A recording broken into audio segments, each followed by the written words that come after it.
पश्चिम बंगाल में अब कभी भी विधानसभा चुनाव की तारीखों का ऐलान हो सकता है, जिसके चलते राज्य में सियासी उठापटक जारी है।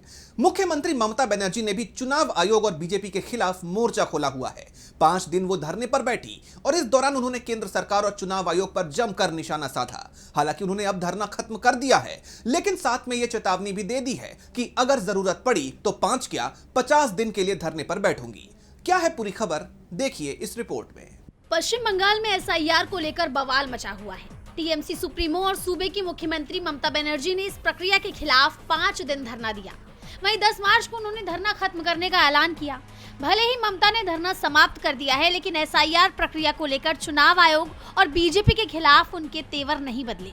इन दोनों के लिए उनके तल्ख तेवर अभी भी बरकरार हैं। धरना समाप्ति की घोषणा के साथ ही उन्होंने मंच से कहा कि आंदोलन को काफी हद तक न्याय मिला है और अब जब न्याय का दरवाजा खुल गया है तो फिलहाल धरना समाप्त किया जा सकता है। हम 5 दिनों से सड़क पर बैठे हैं, जरूरत पड़ी तो मैं 50 दिन भी बैठ सकती हूँ। मुख्यमंत्री ने धरना स्थल के आसपास के दुकानदारों, छोटे व्यापारियों और होटल संचालकों से असुविधा के लिए माफी की मांग की और कहा कि कभी-कभी लोकतांत्रिक संघर्ष में ऐसी परिस्थितियां बन जाती हैं। उन्होंने अपने पुराने आंदोलन का जिक्र करते हुए कहा कि सिंगूर मुद्दे पर उन्होंने इसी जगह 26 दिन का अनशन किया था और इतिहास ने उसे सही साबित किया। उन्होंने ये भी कहा कि सिंगूर और नंदीग्राम आंदोलन से टीएमसी की जीत की यात्रा इसी मंच से शुरू हुई थी और इतिहास खुद को दोहराता है। यानी ममता ने साफ कर दिया कि टीएमसी की जीत तय है।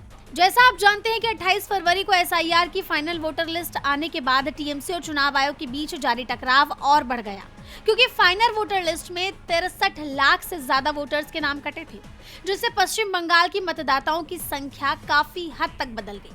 जिसके बाद ममता बनर्जी का गुस्सा उग्र हो गया और उन्होंने 5 दिवसीय धरने का ऐलान कर दिया।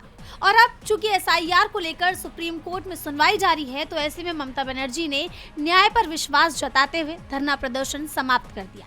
डीबी लाइव की रिपोर्ट।